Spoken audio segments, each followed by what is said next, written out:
Donc là, on va préparer un crumble salé de papaye verte. On va commencer par préparer la papaye verte. Donc on va commencer par la scarifier pour qu'elle dégorge son latex.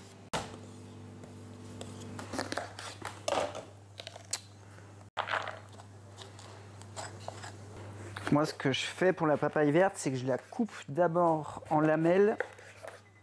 C'est plus facile après pour l'éplucher à l'économe.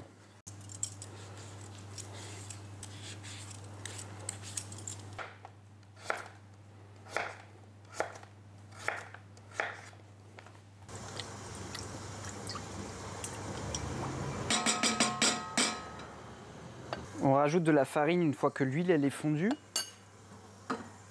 L'idée c'est d'avoir, donc là il n'y a pas de grammage, hein, c'est un peu à l'œil. L'idée ça va être d'avoir une texture qui va ressembler un petit peu à du beurre de cacahuète. Donc un peu plus que ça.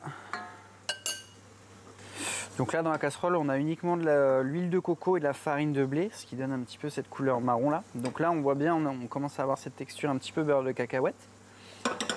Donc on va pouvoir en fait tout doucement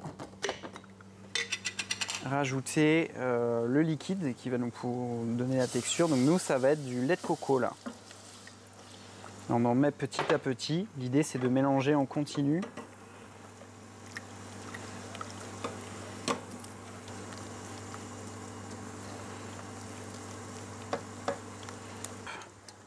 Après c'est à vous de jauger la texture que vous souhaitez.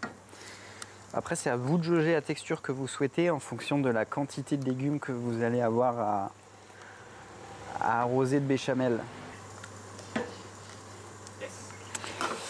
Et une fois qu'on a obtenu la texture souhaitée, on va pouvoir l'épicer. Donc un petit peu de sel. Hop. Moi, je rajoute du poivre et en général, béchamel, qui dit béchamel dit muscade. Hop. Et pour assaisonner, on va ajouter un petit peu de citron qui va bien se marier avec la muscade. Donc là, on va faire le topping du crumble salé, donc à savoir le crumble. Donc pour ça, il faut juste un petit peu de farine. On va pouvoir agrémenter d'un petit peu de sel déjà. Mélanger le tout. Et on va juste rajouter de l'huile. Et l'idée, ça va être d'avoir une... on fait petit à petit, hein. On rajoute de l'huile petit à petit et l'idée ça va être de malaxer avec le bout des doigts et d'avoir une texture qui va ressembler un petit peu à du sable fin.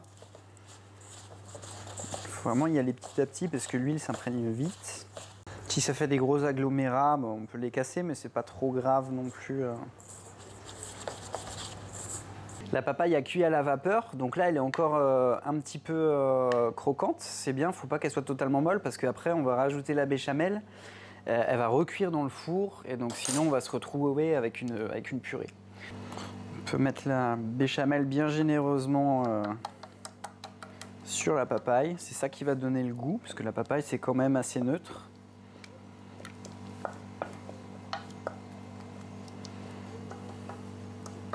Et pour finir, on va pouvoir mettre le topping, donc le crumble, sur le dessus.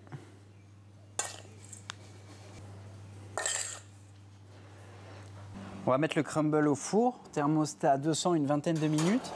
Et quand le dessus va être bruni, c'est que le crumble va être prêt.